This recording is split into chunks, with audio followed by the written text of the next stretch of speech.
that means you're dead.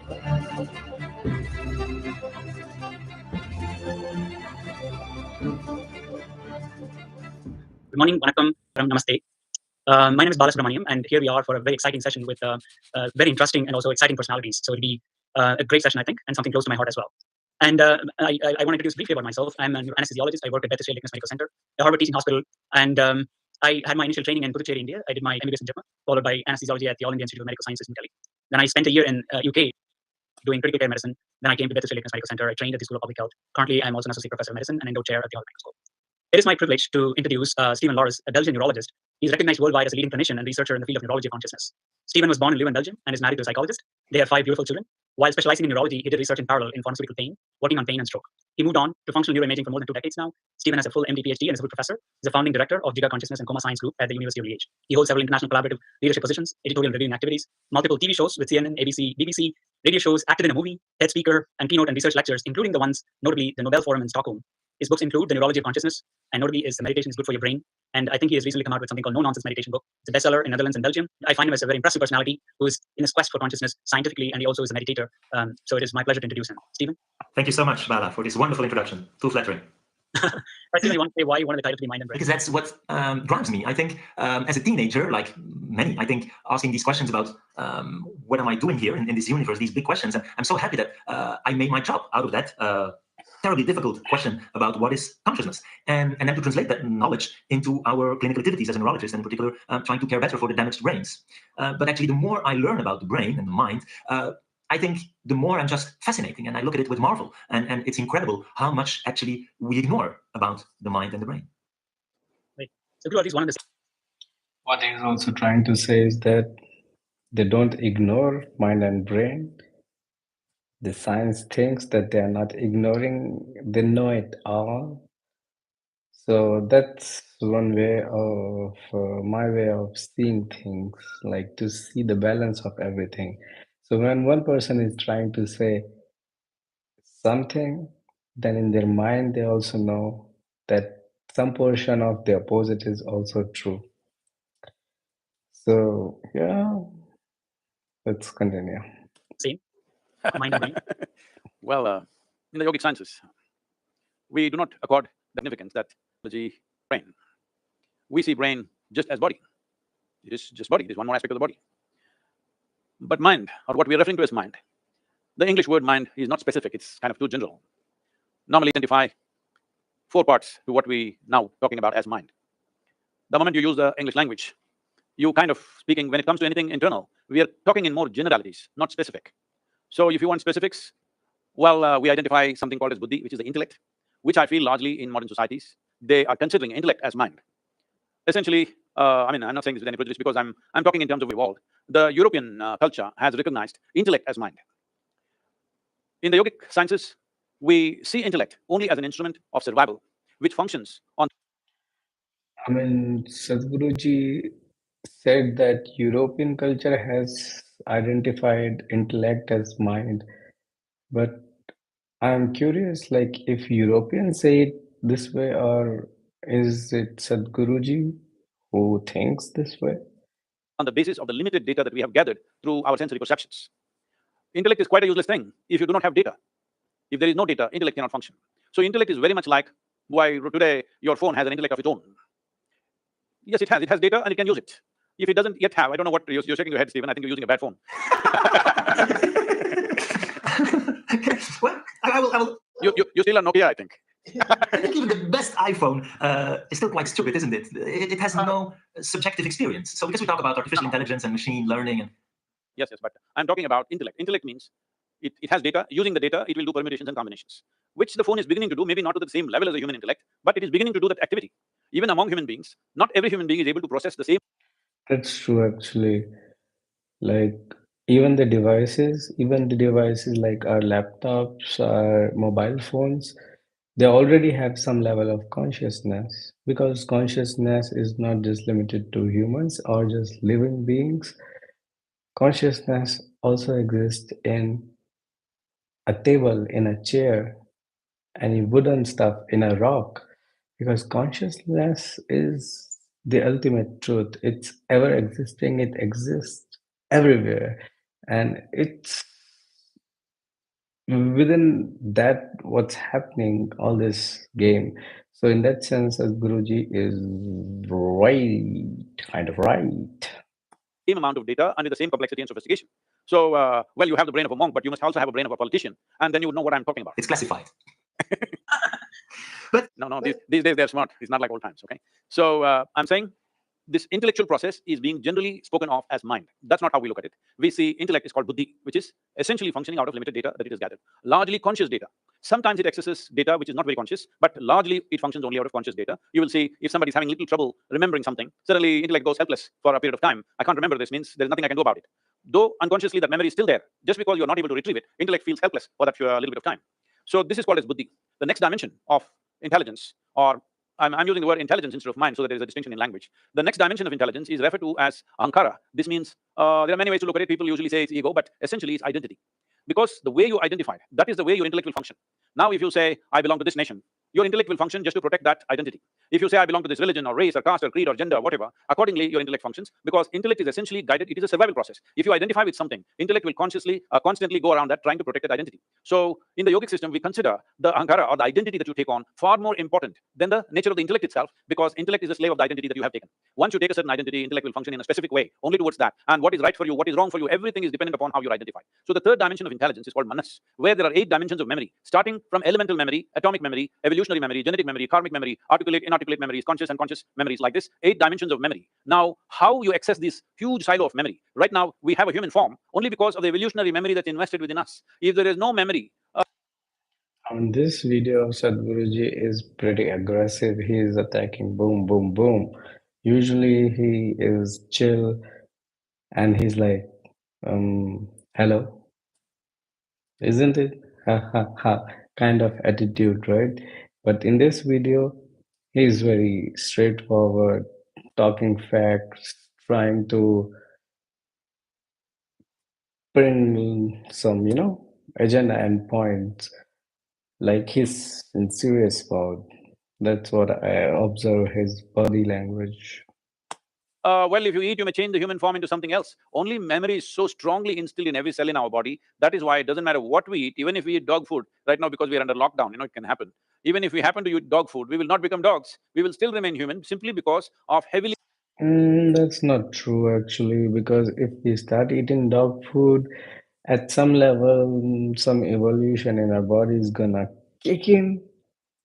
And already we get a bit of like people who live with dog, they're already evolving in a different way as a human to be more inborn with dogs. So their upcoming generations, their kids are more and more likely to like dogs even more. And they may also adapt a bit of evolutionary features like to adapt with the bacterias and biome of a dog to their own body, like they are sharing some culture, bacteria and shit. So in that way, everything is impacted by everything. Yo. So the food you eat has some level of influence on you in some ways. Invested memory, evolutionary memory in our system. Similarly, genetics, it doesn't matter. You eat Indian down, it can happen.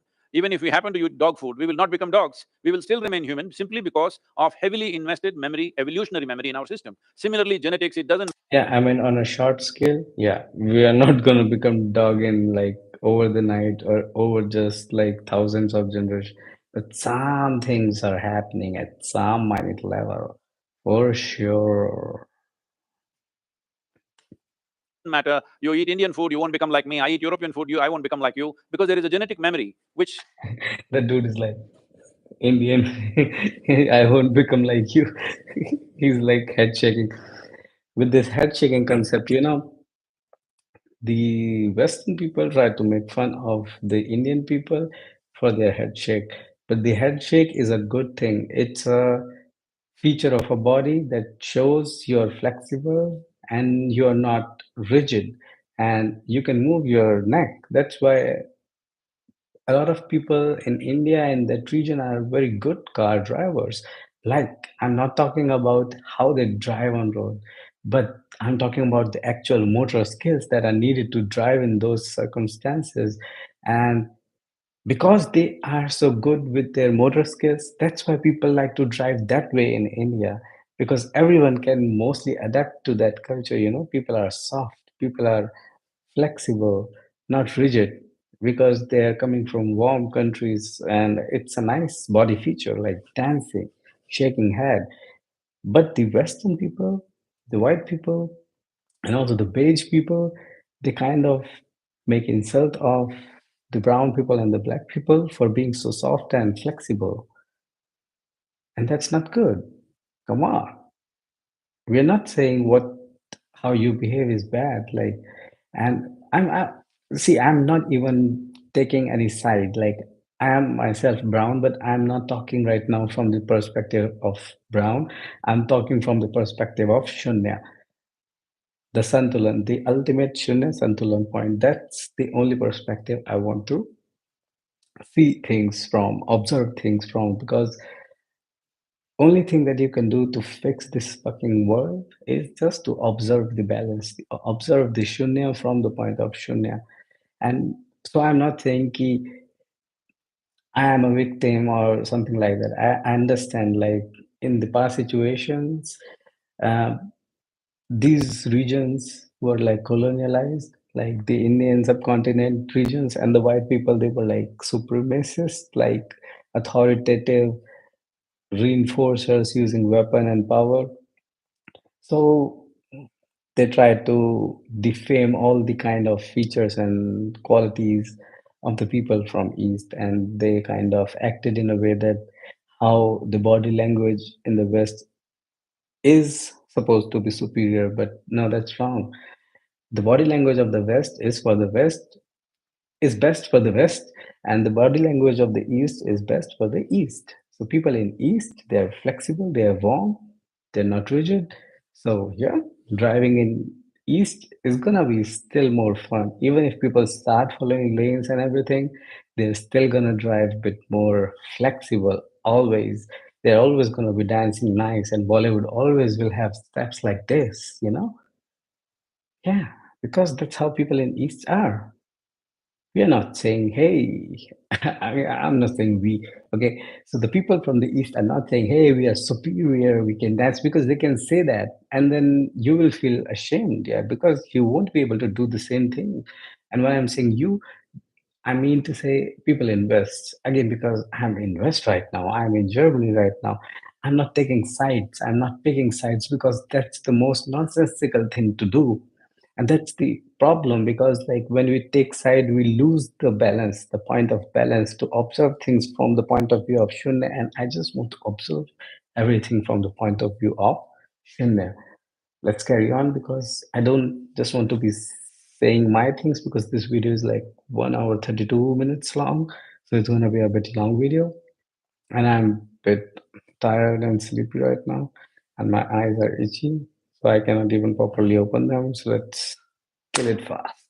Clearly is established. Like this, there is karmic memory and other aspects of memory. But how you access this vast amount of memory simply depends upon how you're identified. In which way are you identified? How strong your identity is. Accordingly, you access this memory. Though this data is there, this data is processed based on your identity. If your identity is mystic, now this data functions in that way. You're willing to live and die for that identity. These days, people are in Europe, they're even identified with their football club. They're willing to live and die for it. So it may look ridiculous for somebody else, but football club is more than a nation for someone else. It's more than a religion, it's more than a race or whatever else, which anyway people are willing to live and die for. So essentially, the identity, if it is consciously established, then there is a bigger possibility. So in yoga, always we are trying to establish a cosmic identity, because if you establish a limitless identity, your ability to access this vast amount of memory which is there in every cell in our body is greatly enhanced. And that is how a human being suddenly seems like way above what everybody else is functioning. So one human being functions way above that, because his ability to access this enormous amount of memory, which is recorded the whole evolutionary process on this planet. The very development of life on this planet is living within us, but can you access it or not is the only question. So a very limitless, at least we cannot see the limits. To that extent, you take the identity. You take the identity with the world or with the universe or the cosmos or whatever you think is the biggest thing out here. So the next dimension of intelligence is called chitta. Chitta means it is an intelligence which is unsullied by memory. There is just pure intelligence. This is the basis of creation, that today if we eat a fruit, this becomes a human being within us, simply because the fundamental intelligence of the creation itself is functioning within us, and it is free of all memory. There is no memory in it. No memory means it is limitless. Memory is a boundary that we have set. Now, this is in my memory means this is my boundary, that is not in my memory means that is not in my boundary. So a dimension of intelligence which is free of memory means it is a limitless possibility. So in the yogic sciences, mischievous expression of this is, if you access your chitta, or this dimension of intelligence which is free of memory, this we say, God will become your slave. Thank you, Sadhguru. You and your follow-up? Yeah, thank you for that. You refer to the yogic sciences.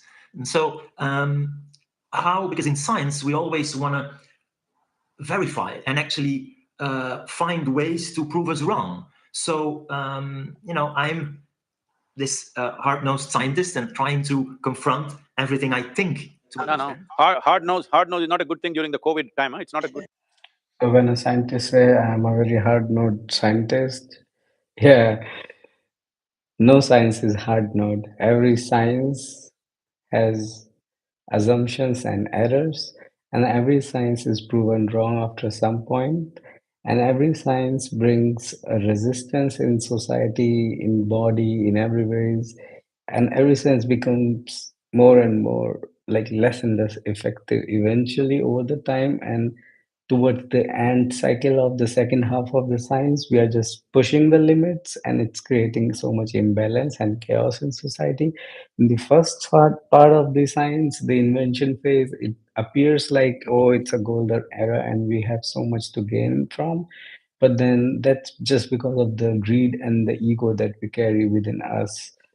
Because we hear something and we want it. We want it easy and with shortcut, because yeah, that's the problem, because we cannot see the balance, what actually we want.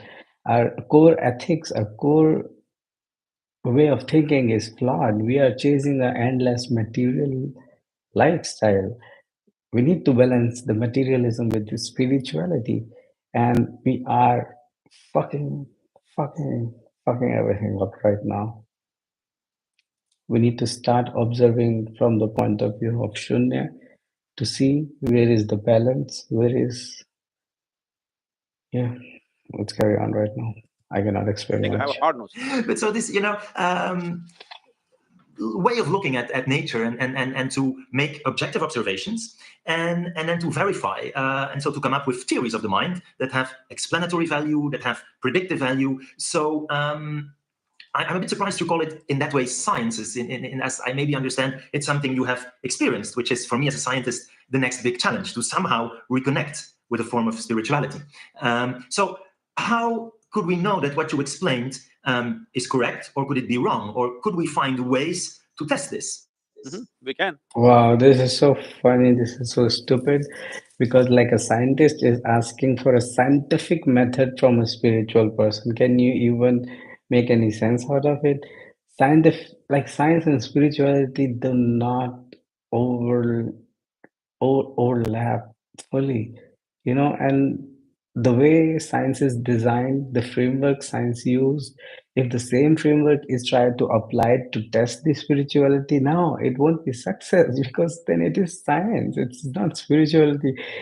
And if some spiritual reader is trying to prove the spirituality with some scientific method, then that's wrong, because that's the whole point. Because you should not be proving it. The thing is, people need to realize it. The people need to realize it. Sadhguru should not be defending it or proving it at first place, because there should not be a need of this thing. It's so sad that science has been overvalued in today's time and spirituality has been underlooked. The ideal society would have been where science and spirituality are 50-50 balanced. Sure, balance point. But I feel like the science is like taking 80 to 90% of our focus, and spirituality is just pushed down to 10% somewhere. But it is at this extreme that we are facing so much stress and anxiety in our society, and now the balance wants to go back. Now, the things wants to move towards 50-50 again. Science and spirituality, that's where the ideal, the best ever possible life for this fucking consciousness is possible, not just for us as human, but for our entire planet, our solar system, our galaxy, our universe, our fucking entire consciousness is gonna be happy because we are all fucking micro consciousness. We are just like droplets out of oceans. Let's say, like from ocean, when the cloud goes make it rain, and we're just like those droplets, like individual consciousness, but we are going to go back to the parent consciousness, the ultimate consciousness of the ocean, and there we will realize we'll measure like how was our experience, was it balanced or not, and if we will be imbalanced, then the consciousness is going to put us in a way to balance the further flow of it, and that's like um, the afterlife and afterlife judgment, uh, the, the ultimate consciousness try to judge the balance when the isolated consciousness go back to the ultimate consciousness, and based on the balance of their observation, which is like the karmas and their deeds, whatever you can call it, it it's like mechanically fit in those consciousness into the parent consciousness. It's like a big fucking working seamless crazy working consciousness is a big huge machine, like, and it's working so efficiently, like it's breaking into consciousness, measuring everything up, taking back the data, measuring it up, balancing it out. It's in fucking perfect flow of Shiv Shakti. It's a fucking perfect flow of nature, of fucking consciousness, of fucking energy, of vibrations in this universe. Let's carry on. See, right now, is it true that human beings, the moment they get identified with something, it is everything to them? Is that so? Yes, Whether it's nation, religion, race… I follow you for the identity ego part. They just took on an identity. No, not ego. It's just identity. I'm an Indian means I'm willing to live and die for this country. That's how it is, and that's what is expected also if you're part of a nation. So identity determines how a person thinks, feels, everything. Just a piece of cloth just flies like this, people shed tears. It's a flag, a national flag does this. People stand there, grown-up men shed tears. What is there in the cloth? There is nothing. It's just the identity that you have taken on which makes you feel like this. So entire human experience is determined by an identity that one takes. When one sleeps, there is no identity. When dreams, there is identity, but in sleep, there is no identity. In death, there is no identity. Well, you can always talk about your anesthesia and there is no identity. I'm not the person to talk about that.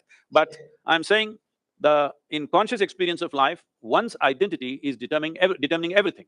Well, does it show up in your blood? Does it show up in your chemical analysis? I don't know, that's for you guys to say. But it is a fact that people's way of thinking, feeling, working and how they live is determined by their identity. So is it scientific enough, I'm asking, when the whole world's reading it? So the next thing is memory, the manas. Now, we were talking about many things. Stephen, do you remember how your great 10 generations ago, how your great-grandfather looked like? Do you remember? Huh? And somehow, yes, I know, I have the nose on my face. Yeah, you've been listening, you're not remembering. Absolutely, and so we kind of understand that a little bit in terms of the genetics, and as you say, it all comes down somehow to the land use, and then it can become very confusing. In terms of your comparison to my brain and my iPhone and the way it deals with data, I think there's something fundamentally different with how I… No. It is a question of lack of complexity and sophistication when it comes to the iPhone. It is not as sophisticated and complex as your intellect. I did not use the word brain, I said your intellect. The difference between the iPhone and the data processing and us having feelings, right? My iPhone is not… No, that's not what I said. I said between your intellect. See, this is the problem. Right now, English language is using the word mind in a very general term. Now, if you go more specific, in this mind, there is intellect, there is identity, there is a huge volume of memory, and there is a dimension called chitta. Right now, I don't want to call consciousness because the word consciousness needs some cleaning. It's kind of absorbed all kinds of stuff in the medical lexicon. So we will leave that aside. These three together or these four together, you're calling it as mind. But if you look at the intellectual process alone, that and your iPhone are not fundamentally different, but very different in terms of sophistication and complexity. Very, very different. Another world altogether. So I'm very excited about the brain. It's my favorite organ. That one you have on the table, or That one I have up there. that's not on the table. Because No, because that seems to have more gray matter. That's why I asked. that is maybe true, because this is the brain of a experienced meditator, and I'm just an amateur. But these brains are important, of course, right? And there's other organs that I like. That was nasty from Sadhguruji. He's been a bit aggressive in this video. And the other guy was like, yeah, that's because that's a brain of a spiritual guy or something. And but bro, it's like a plastic brain. He's trying to say it's like a dumb plastic brain. Too much. But without this one, it's less fun. So also when we talk about organ transplantation, and by the way, are you an organ donor? Now I told you I gave away my brain long time ago. I also gave away my heart. No, but seriously, it's because you have so many followers. So you know, we redefine death, and we now have brain death criteria, and there's well, life that can be. Wow. So this dude is trying to be cheeky right now. He probably is like, organ donor. That's why he think he's cool, and he's trying to hit Sadhguru below the belt right now, and trying to put him on a spot that he's famous and followed that, so he must do the organ donation. Come on. You know what? Another fucking big business there. You want to save lives, right? That's what you say. But then what do you make so much money out of it? And why is there so much black market about it? I mean, I'm not saying anything is wrong here. What's happening is the need of the system. That's what I'm saying. So just don't try to act smart that organ donation is the only good thing. Not donating organ is also equally good thing, because that's how people have been living in past, and that's what how the natural way of life used to be. People used to be born on this planet, live healthily with all the organs healthy, and all the organs will age together in a harmony, and the entire body will die all together in harmony. But today what's happening is one organ is trying to die much younger. Like one organ is trying to die when people are 10 year, 20 year, 30-year old, and then the second organ somewhere starts dying after another 10 or 20 years.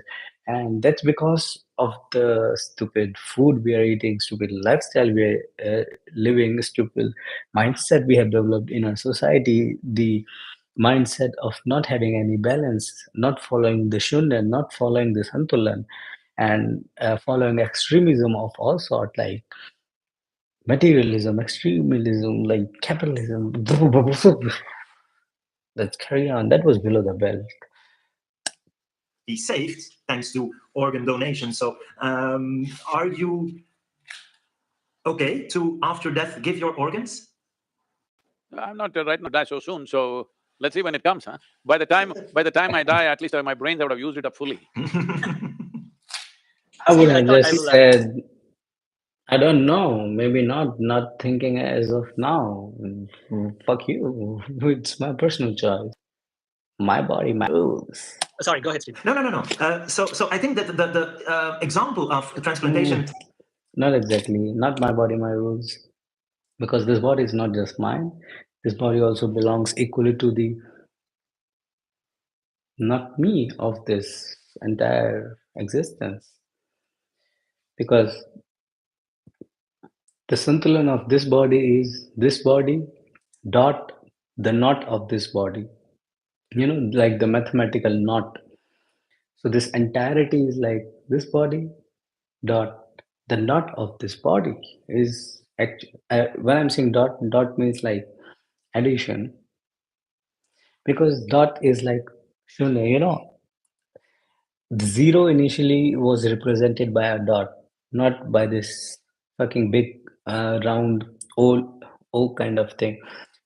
So shunya, zero used to be dot, and that's what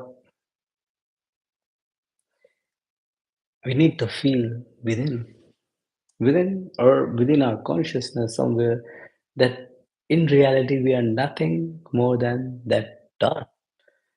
But at the same time, we are also seeing all these vibrations around us, all these manifestations, all these visuals, all this physical stuff, all this nature, creation. So it's so crazy, which looks infinite. So the possibilities are from the shunya, the dot, to the infinity. Crazy. Is of course interesting in a sense that it shows kind of the importance of the brain, right? Because you can replace nearly every organ, and we can now indeed even replace the heart, and it would still fundamentally not change the way you think and feel and perceive emotions. But of course, for the brain, it's different. So there is something special about this organ. But and there we shouldn't be too arrogant when it comes to the big question of consciousness. And there we shouldn't be too arrogant when it comes to the big question of consciousness and explaining thoughts and perception and emotions. We just have a terribly hard time to go from something material. But the funny thing is, he's saying that you should not be arrogant of describing something like spirituality that you cannot measure anything. But then science is always so overconfident when trying to describe something new, knowing that they have kind of invented it because they actually discovered something, but they have to kind of present in a way that they invented something. And so it looks like a big spatial discovery, you know? That is this brain, and to this very first person subjective experience. So there, for you, I understand that the brain is not the whole story, right? If I'm correct, and that there's… I generally think through my whole body, really. And that is true. That is why I can do 2 dozen things at the same time and don't feel any stress, because I use every cell in my body. That's true, but also not true. It's true when we are thinking, we are all, everything is like one big system. At quantum level, if we go, we are all fucking like waves. So we are all just like this entire thing is just a vibration in a way. So in that sense, whatever you're doing it within the entire body, not just thinking, but also talking, walking, being, existing, fapping, whatever you're doing, smoke, whatever you're doing with this body, you're always doing it with this entire body. So in that sense, it's true. But then when you're speaking with your mouth. When you're thinking somewhere in your brain.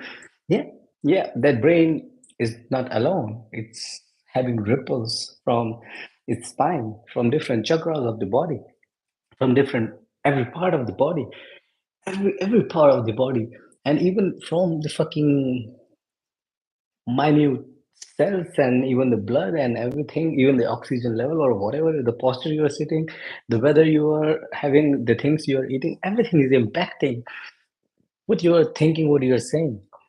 But then the scale of things keep changing a lot. The majority of the information that's coming out is actually coming out from your consciousness, your behavior, your past, your instincts, your subconsciousness, which is majorly concentrated in brain, not fully, but yeah, a lot. And this part is like the physical part of our existence, like the Shiv part, and also the Shakti is within this range, and they are interacting constantly. So you can say that, like, yeah, everything is working all together, but the dense part of, like, the concentrated part of consciousness within our body is, yeah, somewhere here. Right now, at least based on the purpose, but yeah, it's very so different chakras, but very heavily on this part. We have three chakras up here. This part is crazy. Our head is crazy, super intense, full of energy. Okay. Because what you're referring to as intelligence, essentially, in most people's experience, I'm not somebody who's propounding this, but in most people's experience, a certain combination of memory and intelligence is what they're calling as mind, isn't it? Yes, it's difficult because we're talking about definitions, but yes. So, tell me, in every cell in your body, there's much more memory than it's there in your brain. And the number of complex functions that every cell in your body is functioning, you can never figure it out in your brain, the amount of chemical reactions that are happening across, not necessarily managed by your brain of its own nature. What? So, when they're able to do so much, there is an intelligence. So in yoga, we don't say mind is here or there, we say there is a mental body. There's much more memory than it's there in your brain. Tell me, in every cell in your body, there's much more memory than it's there in your brain. In every cell in your body, there is much more memory than what it's in your brain. And what is brain made of? Billions of cells, I guess. And then within each those cells, there is more memory than your brain. Wow, we are in a loop. Because in every one of your cells, there is more memory than your brain. And then in your brain, there are so many more cells. And within those cells, there is so many more memory than your brain. And then within your brain, wow. Sadhguru is genius. And the number of complex functions that every cell in your body is functioning, you can never figure it out in your brain, the amount of chemical reactions that are happening across, not necessarily managed by your brain, it's happening of its own nature. Yeah, but why do we have to figure it out? Because everything is purpose is different. Because the brain's purpose is not to… Okay, yeah. So, when they're able to do so much, there is an intelligence. So in yoga, we don't say mind is here or there, we say there is a mental body. As there is a physical body, there is a mental body. There is a whole scape of memory and intelligence spread across the system. But now I believe, we've always given a lot of significance to this, but I understand now these days doctors are saying there is quite a bit of brain in the stomach. Am I right? Yes. But we… What do they call this, Bala? What do they call that? I heard that… The second brain, some call it, and so indeed we have a lot of these nerve cells in our gut. Yet if I have to choose between losing those or those nerve cells, I think I'd rather have the brain. And I think, again, we can transplant your gut, and it wouldn't really fundamentally change who and what you are. Transplantation. Sorry? I'm not so sure about the gut transplantation. It's not so widely… Wait. Call this, Bala? What do they call that? I heard that… a lot of significance to this, but I understand now these days doctors are saying there is quite a bit of brain in the stomach. Am I right? Yes. But we… What do they call this, Bala? What do they call that? I heard that… The second brain, some call it, and so indeed we have a lot of these nerve cells in our gut. Yet if I have to choose between losing those or those nerve cells, I think I'd rather have the brain. And I think, again, we can transplant your gut, and it wouldn't really fundamentally change. That's also a problem with science, that is constantly thinking to lose one or the other thing. They are fucking up the harmony. They cannot just think in harmony. That's where Ayurveda is good, because Ayurveda, when trying to heal a problem, it works in harmony. It's not trying to damage one or other body part just to heal one body part. And yeah, science, the medicine, the modern medicine, with the combination of capitalism, is dangerous. Like, the technology is good, but then when it's not applied and benefiting to the masses, at least somewhat masses, then it's useless. It's more harmful.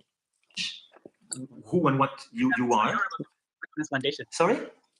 I'm not so sure about the gut transplantation. It's not so widely done. No, of course, but we no transplantation. anesthetize them. You can change the activity of that autonomous system, and the impact would be very different, right, than whether you change the activity of those brain cells. So I think we all agree that the brain is something important, right? And no question about that. There's no question about whether brain is important or not.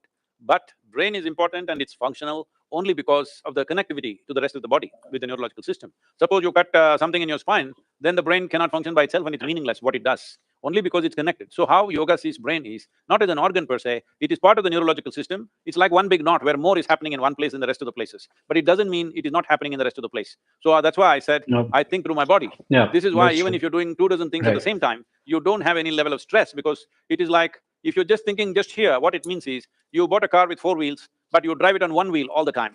Obviously, one will wear out very quickly and there's too much stress. Every time people have to do something, simple things, if they have to decide what clothes to wear, where to go, what to do, they get so stressed on a daily basis because they're using just one dimension of their intelligence, not exercising other dimensions of their intelligence. And that you can train through yoga is... Oh, definitely, yes. And I'm, as I said, struggling to understand consciousness. And again, we shouldn't be too arrogant. It's to me one of the... Because you are arrogant, that's why you're struggling. You need to think about that. Big mysteries for science to solve, right? With this objective scientific method.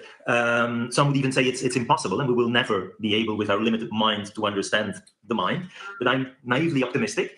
But it is true that, as you said repeatedly, maybe we should be more emphasizing the experience, right? And that is why I'm listening to these athletes of the mind and these traditions, being your tradition or Buddhism, or and I think we have, first of all, considered consciousness as a taboo. It was just impossible when I started in the 90s even to find money to study consciousness, and that is finally changing, but still.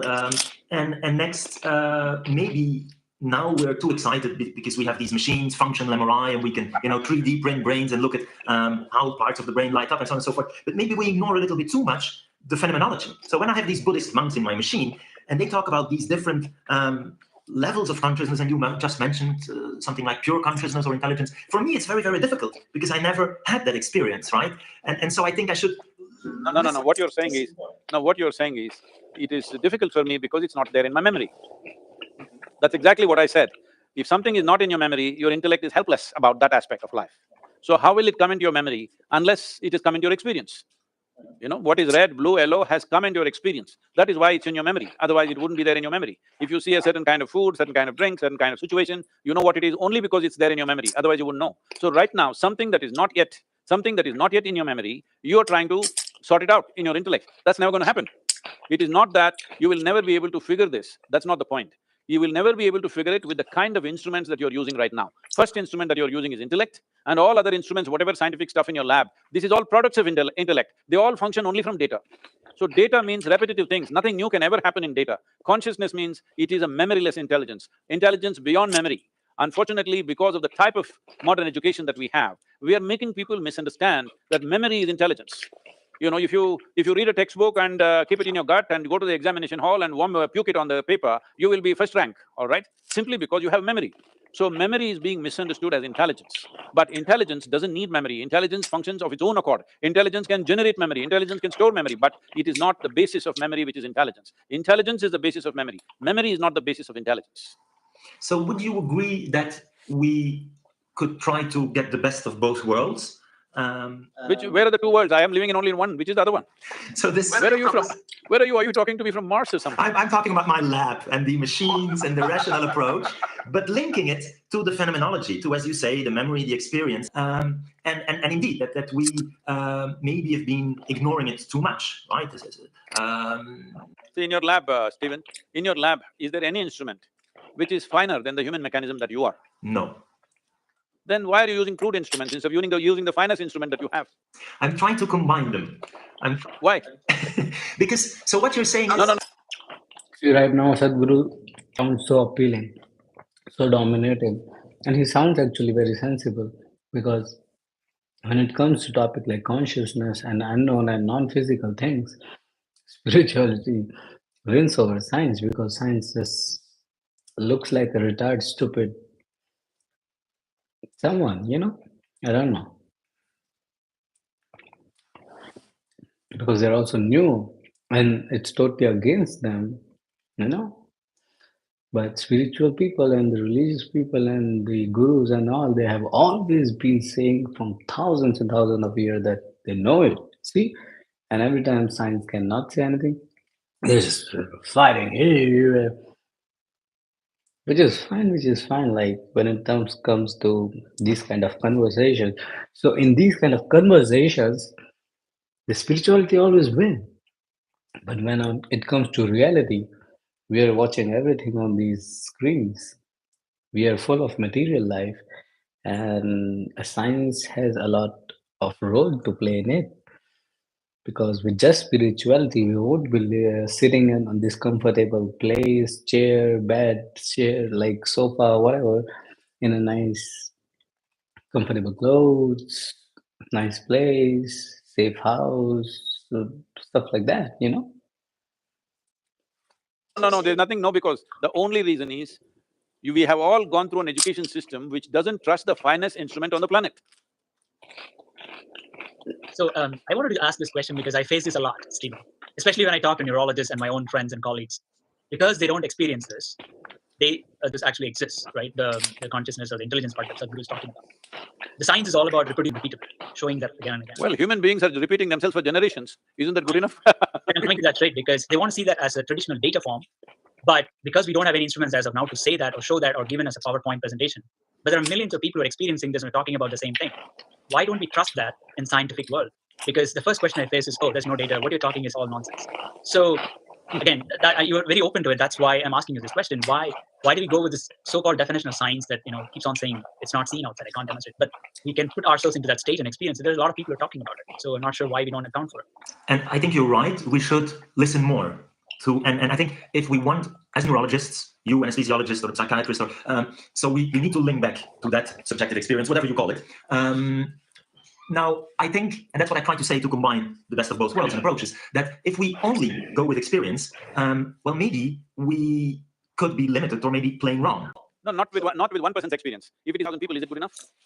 Well, I will be here, the scientist, saying it's not good enough, because maybe 10,000 people, 1 million people, billions of people could somehow have false beliefs, right? It could be. And No, we're not talking about belief. Unconnected people. See, for belief, you need flock. I see like kind of desperation from Sadhguruji right now to scientifically prove the spirituality, but then there is no need to do that. It's just that people need to observe it. And I'm not even talking about the scientist or everyone. I'm talking about everyone, like every common person, every spiritual person, every scientific person, everyone, in spite of their religion or whatever. People just have to start observing things from Shunya. Unconnected people. You can check 100 people who are not connected with each other. If we put a certain input, if the same thing is happening in all the 100 people, is that not repeatable proof? Yes. Right now, is there any scientific evidence that you're alive? It's the definition of life is. There is and there is not, depending on how you want to talk. Actually, still challenging for us, right? I think it's what is matter, how does it organize in life, and mental consciousness is the big questions. So I'm following you in this importance of what these, whatever the number is. Funny how science can explain the most complicated problems, but when it comes to the most basic questions, like 5-year-old kids' questions, like when does time start, when will time end, where did space start, where will space end, how big is infinity, things like that, then science appears super dumb, even dumber than that kid. People are experiencing, and that we really should be carefully listening to that. And sometimes I feel when talking to people like you who have. Can I say something, Stephen? I'm not saying you should listen to me. It is not necessary to listen to me, because if you listen to me, it's just hearsay. I'm saying something. It may be a bloody lie. Who knows? All right. I'm not asking you to go by my word. I'm just saying if you do certain thing and those results happen to you, then that is true, isn't it? You don't have to believe what I say. I'm saying all of us, we are here. How are we here? The basic thing is our parents have given us what they've given us, and we became that, and now we gather our own thing in our own experiences and make it much more complex. This is how we're living. So what is the proof of this? Living is a substantial proof, because it's there. It's been repeated for millions of generations, so it can't be questioned. So right now, the instruments that you have in the lab, whatever you said 90s, the instrument that you had in 90s and the instruments that you have now, are they very different, more sophisticated? They're better. They always get better. Yep. They're always getting better. So even today, what you're using, definitely not good enough instruments. Maybe in another 20 years, they'll get much better. So I'm saying, aren't we denying ourselves the fundamental nature of life itself simply because our instruments are not up to the mark? As you already said, and everybody will agree, that human mechanism right now is the most sophisticated piece of technology on the planet. So should we not learn to use it beyond our thought, beyond our emotion, beyond our identities, beyond our prejudices? If you learn to use it, then this will clearly tell us what is what, because this is the most competent machine that's out here. Yes. Learn, what do you mean by like learn to use it? Explain it, no?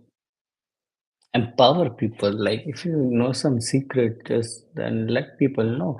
And why do you just want people to be paying money and joining your courses? But like if you know just something, just let people know. Or is it some sort of hypnosis that you need people to be in certain atmospheres?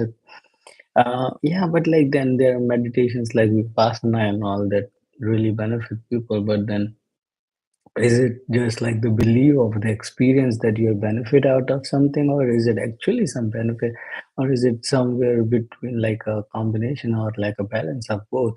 And if it is like that, then why not accept it that like that? Why to prove it like science or feel it like spirituality, but not accept and see it as it is, like the way it is in between. Yeah.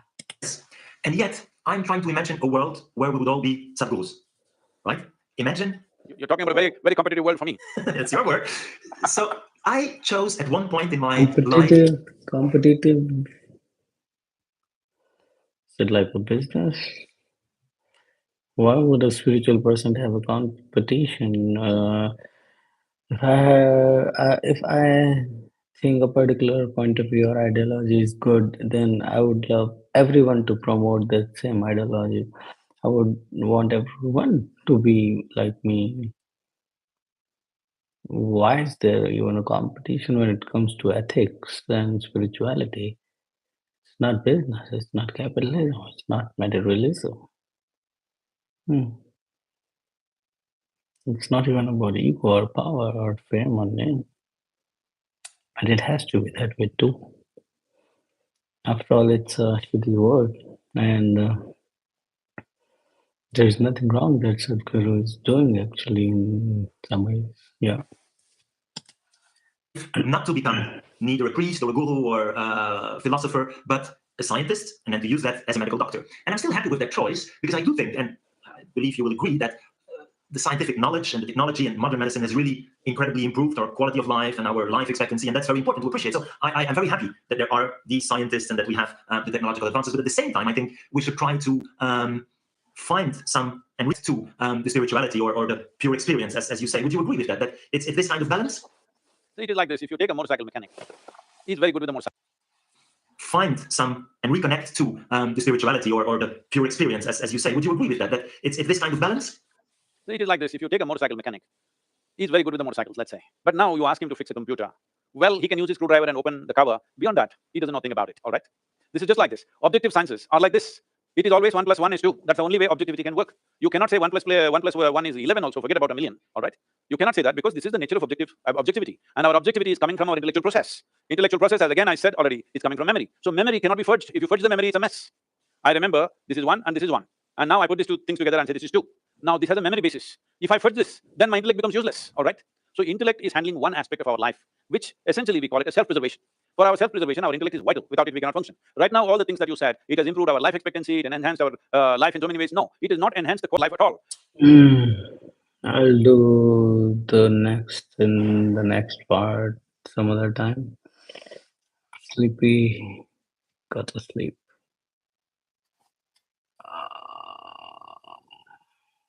Good enough.